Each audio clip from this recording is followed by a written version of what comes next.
need to feed your mind with the good, the clean, the pure, the powerful, and the positive. Let me ask you a question. If I were to come into your living room one day with a pail of garbage and dump it on your living room floor, what do you think you'd do? I bet I can answer the question. You would either get your gun and say to me, now, Ziegler, I'll bet you can clean that up.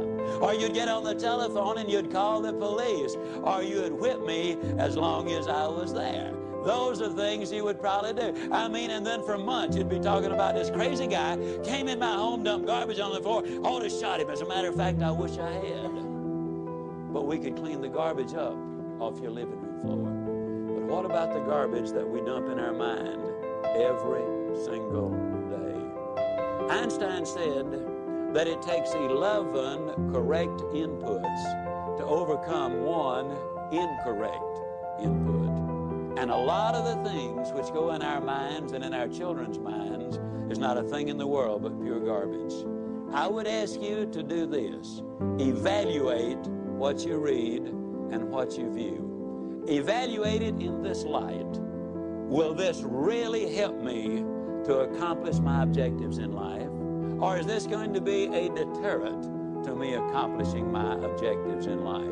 Remember, you're what you are and where you are because of what's gone into your mind. And you can change what you are, you can change where you are by changing what goes into your mind.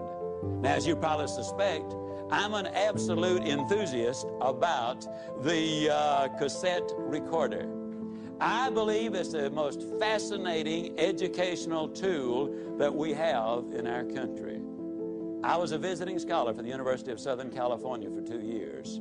One of the things they discovered was that if you live in a metropolitan area and drive 12,000 miles a year, that in 3 years' time you can acquire the equivalent of 2 years of college education. You can learn virtually anything you want to know about finances, foreign languages, the Bible, how to set goals, how to close sales, how to plan your life. You can learn so many things while you're there in your car.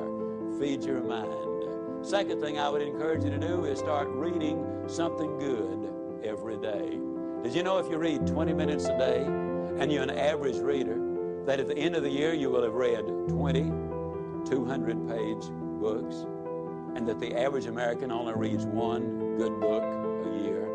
Think of what an advantage that will give you over the competition in whatever field you're in.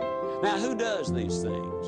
Well, Mary Kay Ash of Mary Kay Cosmetics told me that she would never get in her car without a cassette that she could listen to while she was going somewhere. H.L. Hunt, worth $3 billion at his death, listened to cassette recordings until after he was 80 years old. Wallace Johnson, one of the co-founders of Holiday Inns International, over 80 years old, tells me he listens every day and reads at least 2 good books every month.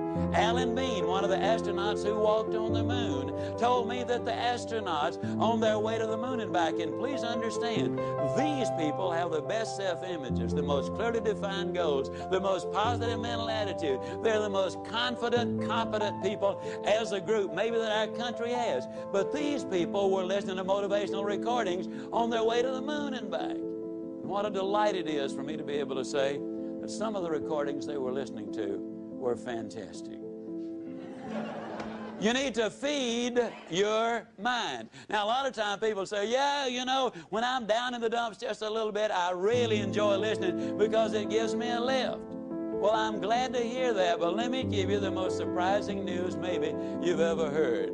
It's good to listen when you're down. But folks, the ideal time to listen is when you're sky high. Let me tell you why. When you're down, sometimes you grab at straws. Sometimes you grab the wrong straw. Also, a lot of times, and here's the real benefit to listening, it triggers your imagination, stirs up all of the stored information which you already have in your mind, and a lot of the good ideas then come forth. But if you're too down to accept them, then you turn away the very best ideas of all.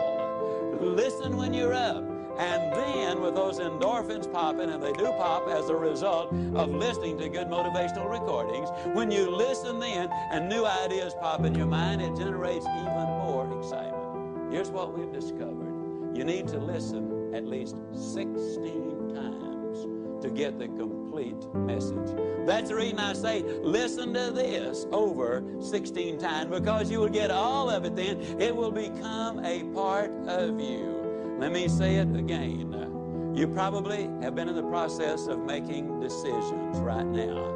As you listen, you will make those decisions. But as you listen over and over, the decision changes to commitment.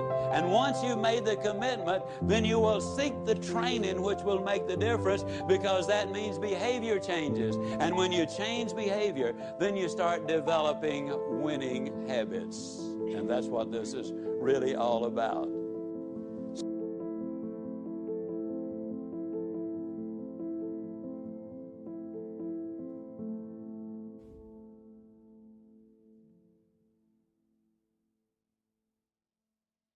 I used to tell my guys all the time, I say, man, it's a big difference between somebody that works hard and a hard worker.